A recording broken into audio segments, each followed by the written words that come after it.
2024 లేదా 25లో డిగ్రీ లేదా బీటెక్ చదివారా? సాఫ్ట్‌వేర్ జాబ్ కోసం ఎదురు చూస్తున్నారా? అయితే కోడ్ జ్ఞాన్ 100 డేస్ కోర్సులో చేరండి. జాబ్ సాధించండి. నమస్తే రచిత గారు. నమస్తే ఉషా. భార్య అనగానే ఓపిక ఎక్కువ, సహనం ఎక్కువ. భర్త ఎలా ఉన్నా భార్య సర్దుకుపోవాలి, బాగుండాలి, మంచి భార్యగా ఉండాలి అంటారు. భర్త బిహేవియర్లో ఏ మాత్రం మనకి లొసుగులు, లోపాలు కనిపించినా భార్య మంచిగా ఉండగలుగుతుందంటారా? మంచి భార్య అవుతుంది అంటారా? సమాజం ఏ విధంగా చూస్తుంది? అంటే దాన్ని మంచిగా ట్రాన్స్లేట్గా మీకు చెప్పాలి అని అంటే can a wife be good wife for a bad husband. ఒక హస్బెండ్ బ్యాడ్ అనే ఒక ఉన్నా కూడా వైఫ్ మంచిగా ఉండగలుగుతుందా, ఉండాలా అనే ఒక సమాజం ప్రెషర్ అయితే ఉంది. ఏంటి, భర్త ఎలాంటోడైనా భార్య మాత్రం అసలు ఆ పతివ్రత శిరోమణి, సతీ సావిత్రి, అనసూయ ఈ లెక్కలకెక్కాలనే ఉద్దేశంతో వాళ్ళ మనసును చంపేసుకుని, ఒకవేళ చంపుకోకుండా కాస్త ఎదురు తిరిగితే సమాజం దాన్ని చెడు మార్గంలో బరితెగించింది అని ఒక ట్యాగ్ లైన్ ఇస్తూ ఇలా అయితే జరగడం జరుగుతుంది. అసలు ఏమవుతుంది, ఒక చెడ్డ భర్త ఉండటం వల్ల ఆ రిలేషన్ వైఫ్ ఎంత వరకు సర్దుకుపోయి గుడ్ అనిపించుకోగలుగుతుంది అని మనం కొన్ని చెప్పుకుంటే గనక, భర్త ఈ రిలేషన్ చాలా సెన్సిటివ్గా బ్యూటిఫుల్గా ఉండే రిలేషన్లో భార్య మాత్రమే ఒక్కరు మాత్రమే సర్దుకుని మంచిగా ఎలా ఉండగలుగుతారు, ఈ క్వాలిటీస్ ఉండే ఒకవేళ బ్యాడ్ హస్బెండ్ అనే మనిషి ఉన్నప్పుడు ఎంతవరకు సాధ్యమవుతుంది అంటే ఏమవుతుంది ఆ పరిస్థితి అనుకుంటే గనక. ఎందుకంటే ఇలాంటి హస్బెండ్ ఉంటే ఈ వైఫ్ ఏం అండర్‌గో అవుతుందో తెలిస్తే, ఎవరైతే సర్దుకుపో దీనికేనా ఇట్లా చేస్తున్నావు, దీనికేనా ఇదే కదా సర్దుకుపోవచ్చు కదా అని చెప్పే వాళ్ళకి ఏమైనా కనువిప్పు కలుగుతుందేమో చూద్దాం. అది అత్తయినా కానివ్వండి, అమ్మాయినా కానివ్వండి, లేకపోతే ఆడపడిచైనా కానివ్వండి, చుట్టుపక్కనోళ్ళైనా కానివ్వండి, బంధువులైనా కానివ్వండి. సో కాబట్టికి ఫస్ట్ ఇంపాక్ట్ అయ్యేది ఎమోషనల్‌గా. బ్యాడ్ హస్బెండ్ ఉన్నప్పుడు ఏమవుతుందంటే, బ్యాడ్ హస్బెండ్ అంటే క్వాలిటీస్ ఏంటి అనేది మనం మాట్లాడుకుంటాము. ఒక ఒక హస్బెండ్ రోల్ పాటించకుండా ఉన్న వ్యక్తి మీద వైఫ్ అనామె ఎమోషనల్‌గా చెదిరిపోదా?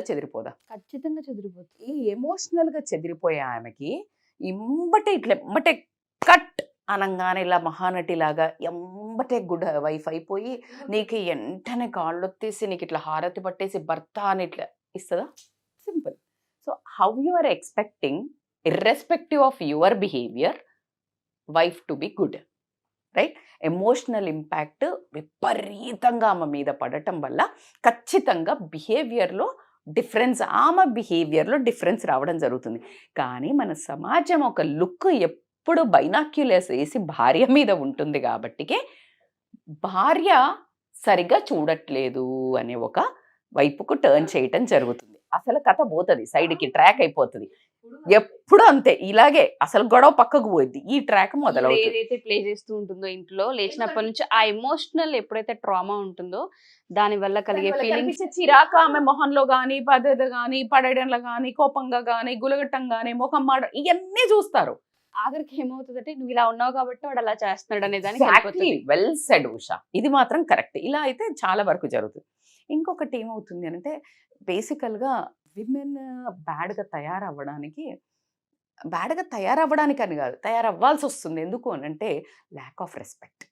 ఈ రెస్పెక్ట్ అంటే ఏంటి అంటే డిస్రెస్పెక్టబుల్ బిహేవియర్. అంటే ఇప్పుడు ఇట్లా ఇంట్లోకి వస్తానే అసలు ఒక మనిషి ఉంది, నా ఈ సంస్థానం నడిపేయడానికి ఒక రాణి, ఒక క్వీన్ నేను తెచ్చుకున్నాను, ఆవిడ ఇట్లా నేను బయటికి వెళ్ళినా ఆవిడ ఉంది కాబట్టికే ఇళ్ళు నిస్సంకోచంగా నడుస్తోంది, పిల్లల్ది నడుస్తోంది, నాకు బట్టలు కానీ నాకు ఫుడ్ కానీ ఇదంతా నడుస్తున్నాయని ఒక రెస్పెక్ట్ లేకుండా, అసలు ఒక మనిషి ఉన్నది లేదు, ఒక సోఫా, ఒక ఫ్రిడ్జ్, ఒక భార్య అనే ఉద్దేశంతో ఉండి, అలా కాకుండా సో అన్కైండ్గా బిహేవ్ చేస్తారు. లైక్ ఆమె ఎమోషనల్లీ హర్ట్ అయింది, ఇట్లా ఈయన పట్టించుకోవట్లేదు, అది కూడా అంటే ఆవిడ విపరీతంగా ఏడుస్తుంది కూడా, అసలు పట్టించుకోకుండా వెళ్ళి వాళ్ళ పని చేసుకునే వాళ్ళు ఉంటారు. అంటే అసలు దుర్మార్గం అన్నట్టు, అంటే ఆ కరుణ అనేది లేకుండా ఉండి, దాని తర్వాత అబ్యూజివ్ అంటే అడ్డమైన నానా బూతులు తిడుతూ, అంటే నేను ఇంతకుముందు కూడా ఒక వీడియోలో చెప్పాను, చాలా టిప్ టాప్గా ఉన్న ఆస్తిపరులను తీసుకోండి, మిడిల్ తీసుకోండి, లేబర్ అని మనం అనుకుంటుంటాం చూడు, లేబర్ వాళ్ళు మాట్లాడినట్టు మాట్లాడొద్దని ఒక పదాలు యూజ్ చేస్తుంటాం. అంతకంటే నీచంగా హై స్టాండర్డ్స్లో ఉన్న ఈ టైపు ముసుగు వేసుకున్న వాళ్ళు అంతకంటే చాలా నీచమైన లాంగ్వేజ్ మాట్లాడుతూ భార్యల్ని కానివ్వండి, భార్య వైపు తల్లిదండ్రులను కానివ్వండి, వాళ్ళ చుట్టాలను కానీ తిడుతూ ఆమెను కూడా స్వతహాగా ఫిజికల్ అబ్యూజ్, లాంగ్వేజ్ వర్డ్స్ కూడా అట్లా మాట్లాడిన వాడి మీద ఎక్కడ వరకు మంచిగా బిహేవ్ చేయాలనిపిస్తుంది. మీరు ఎవరైతే ఒక భార్యని ఇలా బిహేవ్ చేయాలని ఒక ట్యాగ్ లైన్ వేసే సొసైటీలో జ్యూరీ మెంబర్స్ ఉంటారు చూడు, ఈ జ్యూరీ మెంబర్స్ని అడుగుతున్నా నేను క్వశ్చన్. నీకు అట్లా ఉంటే నువ్వు ఇదే జ్యూరీ మెంబర్లో నువ్వు మెంబర్గా ఉండకుండా ఆపోజిట్లో ఉంటే నువ్వేం ఎక్స్పెక్ట్ చేస్తావు? అట్లా కాకుండా ఈ రిలేషన్లో కమ్యూనికేషన్ లేకపోతే కూడా హస్బెండ్ బ్యాడ్ హస్బెండ్ కిందనే కన్సిడర్ చేయాల్సి వస్తుంది. కమ్యూనికేషన్ అంటే let us assume is buying something, is investing something, లేకపోతే పిల్లల్ని ఏదో చేయాలనుకున్నాడు, లేకపోతే భార్యకి వాళ్ళ అమ్మ వాళ్ళకి ఏదో కొనియాలనుకున్నాడు, లేకపోతే ఫ్రెండ్స్ దగ్గరికి వెళ్దాం అనుకున్నాడు, లేకపోతే ఈరోజు ఒక ఫంక్షన్ ఉందనుకున్నాడు, లేకపోతే ఏదో ఉంది మొత్తానికి లైక్ అది ఎవరితో కనెక్టింగ్ ఉంటుంది? ఫ్యామిలీతో కనెక్టెడ్ టాపిక్. బట్ కమ్యూనికేషనే చెయ్యరు. అంటే they won't consider that like ఈమె ఇంపార్టెంట్ రోల్ నా లైఫ్లో సగభాగము నేను డిస్కస్ చేయాలా. ఏ కమ్యూనికేషన్ లేకుండా అది ఓన్గా ఒకడే నడిపించుకుంటూ వెళ్తున్నాడు. ఎలా ఉంటుంది? ఈమెకు అసలు నేను ఉన్నానా లేదా, ఈయన ఏమైతే ఈయన నాకేం సంబంధం అనే ఒక డిస్రెస్పెక్ట్ అయిపోయి ఆమె ఒక ఓన్ వరల్డ్కి వెళ్ళిపోయి ఆమె గుడ్ బిహేవియర్ అంటే రిలేషన్ టువర్డ్స్ ఈమె ఎఫర్ట్స్ పెట్టడానికి మాత్రము ఆస్కారం అయితే ఖచ్చితంగా ఉండదు. ద మోస్ట్ ఇంపార్టెంట్ ఇంకొక పాయింట్ ఏంటంటే నమ్మకం పోవటం. ఎప్పుడైతే I can't say only FIRs అని నమ్మకాన్ని పోగొట్టుకొని, అంటే ఇప్పుడు ఫర్ ఎగ్జాంపుల్ ఫ్రెండ్స్ దగ్గరికి వెళ్తారు కానీ అబద్ధం చెప్పటం, లేకపోతే వాళ్ళ తల్లిదండ్రికే వెళ్తారు లేకపోతే అబద్ధం చెప్పటం, లేకపోతే వాళ్ళ చెల్లెకి ఏమైనా చేస్తారు అబద్ధం చెప్పటం, లేకపోతే ఇట్లాగే గర్ల్ ఫ్రెండ్ ఎఫ్ఐఆర్ పెట్టుకోవడం. ఈ యాంగిల్లో ఏదో ఒక నమ్మకం మనిషి మీద పోయినప్పుడు షీ విల్ బికమ్ అసలు అంటే టోటల్గా చింపేసుకుంటుంది. ఇంకా చల్ అనే ఫీలింగ్ లోపల వస్తుంది. మీరు అనుకుంటుండొచ్చు నోరెత్తి నా భార్య నన్ను ఏమనట్లేదు, కానీ లోపల ఇదే ఫీలింగ్ ఉంటుంది, వీడేంటి. నేను స్వతహాగా ఒక 60 ఏళ్ళున్న వయసున్న ఆవిడతో ఒక 10 ఏళ్ల కిందట అంటే 50 ఏళ్ళు ఉండొచ్చు మాట్లాడుతున్నప్పుడు భర్త చాలా ఇబ్బంది పెడతాడంట ఉష. ఎలా అంటే చాలా పిసినారంట.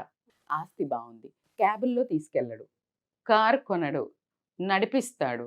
ఆటో ఎక్కిన తర్వాత ఇంకా కొంచెం ఇంకొక కిలోమీటర్ 2 కిలోమీటర్ ఉంటే ఎండలో కూడా ఏం కాదులే ఇక్కడికేగా నడువు అంటాడంట. అప్పుడు నాకేమనిపిస్తుంది తెలుసా అనింది. అసలు బేసికల్గా she is a very quiet. ఇప్పుడు 50 ఏళ్ల కింద అంటే ఆడవాళ్ళు ఎలా ఉంటారు చెప్పండి మీరు? అంత ఉన్నాం ఏమనిపిస్తుంది అంటే నీ పొట్టోడ చంప పగలగొడితే బాగుండు అనిపిస్తుంది అని 15 మంది ఆడవాళ్ల ముందు చెప్పింది అంటే లోపల పెయిన్ 40 ఏళ్ల నుంచి ఎన్ని తిట్టుకొని ఉంటుంది. అంటే నేను ఇది ఎందుకు మెన్షన్ చేస్తున్నానంటే ఈరోజు బరితెగించిన ఆడవాళ్ళు మాట్లాడుతున్నారు అని మాట్లాడే వాళ్లకు 50 ఏళ్ల కింద ఆడవాళ్ళను కదిలిచ్చినా ఇలాంటి మాటలే వస్తున్నాయి అని చెప్పడానికి నేను ఒకవైపు బాధపడుతూ ఖచ్చితంగా ఒక హింట్ భర్తలకు ఇవ్వడం జరుగుతోంది ఇక్కడ. సో కాబట్టికే అలాంటి అంటే ట్రస్ట్ నమ్మకాన్ని కోల్పోయినప్పుడు మాత్రము ఖచ్చితంగా వాళ్ళ ఉద్దేశంలో ఓకే నీ దారి నీది కదా, నా దారి నాది అని మాత్రం తీసుకోవడం జరుగుతుంది. అండ్ అట్లా కాకుండా ఏంటంటే వాల్యూస్ డిఫరెంట్ ఉన్నప్పుడు కూడా ప్రాబ్లం వస్తుంది. వాల్యూస్ డిఫరెంట్ అంటే ఏంటి మేడం అని అంటే భార్యకి చాలా పూజలు చేయాలని ఉండొచ్చు, భర్తకి అవేవి పట్టకుండా ఉండొచ్చు. అలా కాకుండా భర్తకి భార్యకి చక్కగా పిల్లలతో కలిసి కూర్చుని పిల్లలతో స్పెండ్ చేద్దామని ఉండొచ్చు. పిల్లల్ని ఉండని మన ఇద్దరు ఇలా తిరిగేసి వద్దామని ఉండొచ్చు. సో వాల్యూస్ అసలు టోటల్లీ మిస్ మ్యాచ్ అవుతూ ఉంటాయి. అంటే she is more confined to the family and is more irresponsible. ఆయన సుఖం ఆయనదే, లేకపోతే ఇలాంటివి ఉన్నప్పుడు ఆ భార్యకి ఏంటి మనిషి ఖచ్చితంగా అతని మీద ఒక గుడ్ ఇంప్రెషన్ ఉంటుందా? You consider him as a bad husband or good husband? Bad husband compulsory. Because నేనేం చెప్తున్నా bad good is if it is not affecting your family, అది నేను బ్యాడ్ గుడ్ అనను. ఒక్కొక్కళ్ళకి ఒకటి మంచి అనిపిస్తుంది, ఒకళ్ళకి చెడు అనిపిస్తుంది. బట్ మనం అది అసలు ఆ టాపికే మాట్లాడు. But if it is affecting family అంటే భార్య బిహేవియర్ బ్యాడ్ ఎఫెక్ట్ ఎవరు భర్త మీద చూపించడం, లేకపోతే పిల్లల మీద చూపించడం, లేకపోతే అటు తల్లిదండ్రుల మీద ఇటు తల్లిదండ్రుల మీద సమాజం మీద, ఈ 5 లేకుండా నువ్వు ఏ బిహేవియర్ నీ ఇష్టంగా చేసుకున్నా గో ఫర్ ఇట్. ఈ మధ్య కొత్త ట్యాగ్ లైన్ ఏంటంటే నీ మనసుకి ఏమనిపిస్తే అది చెయ్యి. ఈ మధ్య లివ్ యువర్ లైఫ్, ఎవరిని దేకకు, నీ ఇష్టం ఉంది చేసుకో. ఇట్ డజంట్ మీన్ నీ ఇష్టం ఉన్నది చేసుకో. It means if it is not affected to all these in a bad way, నీకోసం వైఫ్ టైం స్పెండ్ చేయి, ఎక్కడికన్నా నీ ఫ్రెండ్స్తో పోయి స్పెండ్ చేయి మంచిగా, అంటే నీ మనస్సుకు హాబీ ఏదైనా, వాటి గురించి నేను మాట్లాడట్లా. Which is not affecting these people, you can do on your own. అది నేను చెప్పదలుచుకోను. సో అలా గనక డిఫరెంట్ వాల్యూస్ ఉంటే కూడా ఏమవుతుందంటే ఆ రెస్పెక్ట్ అనేది తగ్గిపోయి she can't B a very cordial good to husband. ఎందుకంటే తన మనసులో తన భర్త ఒక పైశాచికమైన మనిషి, బ్యాడ్ హస్బెండ్గా ఆమెకి పోట్రే అయిపోయింది. తినకి ఈ రూట్లో ఉండాలి కదా మనిషి, సంస్కారం ఉన్న హస్బెండ్, లేకపోతే భర్త, లేకపోతే తండ్రి, లేకపోతే కొడుకు అని కొన్ని ట్యాగ్ లైన్స్ ఉంటాయి. వాటిల్లో ఏది ఆయన డిఫరెంట్గా చేసినా then she can't be a good wife.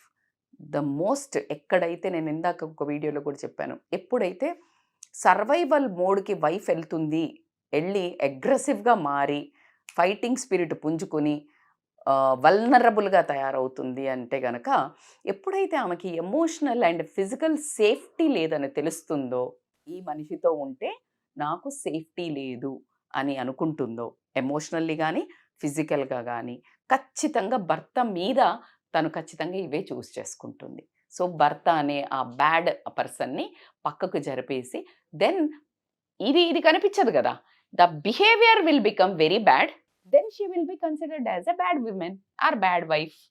So ఈ బిహేవియర్స్ అన్ని మరి బ్యాడ్ హస్బెండ్ అంటే ఏంటి మేడం?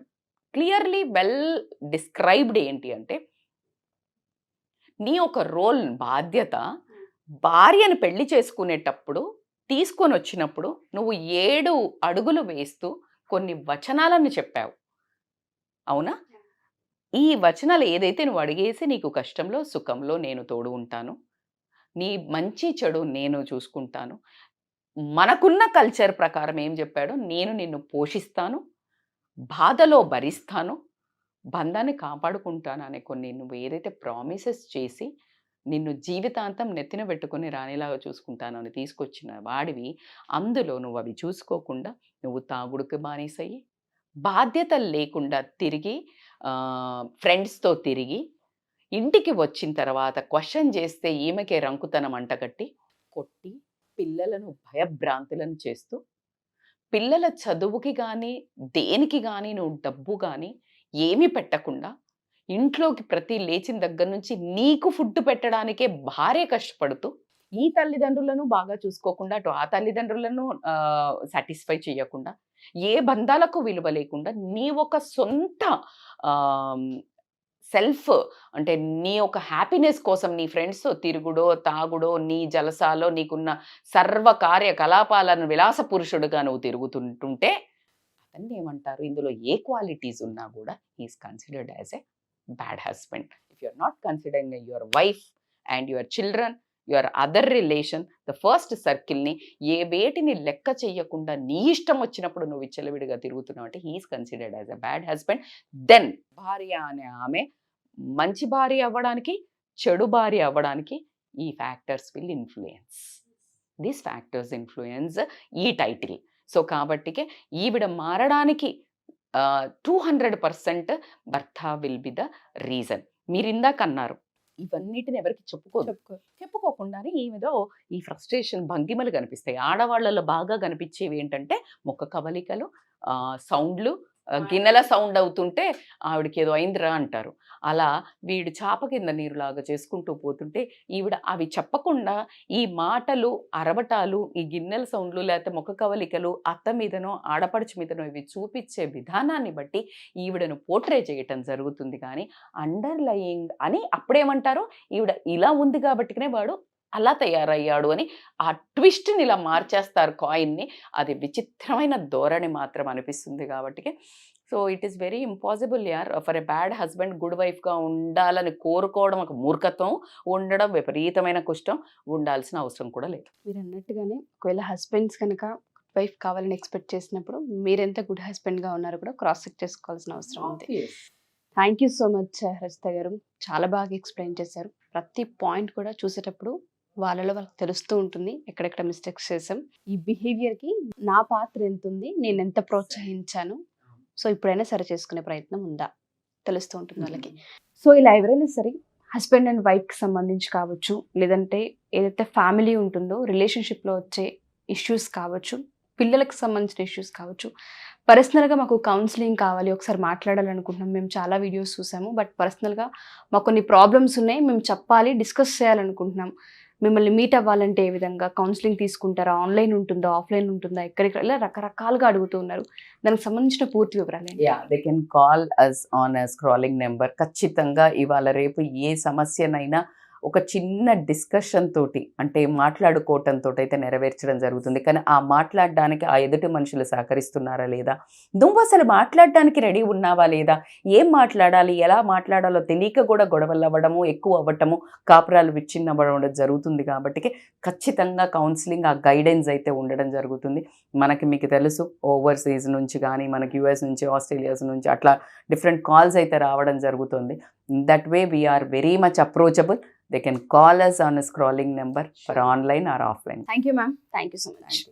సో ఇలా ఎవరైనా సరే రస్తా గారి వీడియోస్ చూసిన తర్వాత అపాయింట్మెంట్ కనుక కావాలి అనుకుంటే ఆఫ్లైన్ కావచ్చు, ఆన్లైన్ కావచ్చు, పర్సనల్ ఇష్యూస్ చాలా మందికి ఉంటూ ఉంటాయి, సొల్యూషన్ కనుక కావాలి అనుకున్నా, ఒకసారి అప్రోచ్ అవ్వాలి అనుకున్నా, కింద స్క్రోల్ అవుతున్న కాంటాక్ట్ నెంబర్ని కాంటాక్ట్ చేస్తే రస్తా గారి టీం మీకు పూర్తి వివరాలను అందిస్తారు. అండ్ దాంతోపాటు ఎవరైనా సరే మా ఈ వీడియోస్ స్టూడెంట్స్కి సంబంధించి కనుక, స్కూల్ పిల్లలు లేదా ప్రిన్సిపాల్స్ లేదా టీచర్స్ కనుక చూసి సెషన్స్ కనుక కావాలి, కాలేజ్కి ఇన్వైట్ చేయాలి అనుకున్నా, లేదా స్టూడెంట్స్ ఇంట్రెస్ట్ ఉండి మా షోలో కనుక పార్టిసిపేట్ చేయాలి అనుకున్నా, కింద స్క్రోల్ అవుతున్న కాంటాక్ట్ నెంబర్ని కాంటాక్ట్ చేస్తే రస్తా గారి టీం మీకు పూర్తి వివరాలను అందిస్తారు. Thank you. సుమన్ టీవీలో మీ పర్సనల్ అండ్ బిజినెస్ ప్రమోషన్స్ కోసం కింది నెంబర్కి కాంటాక్ట్ చేయండి.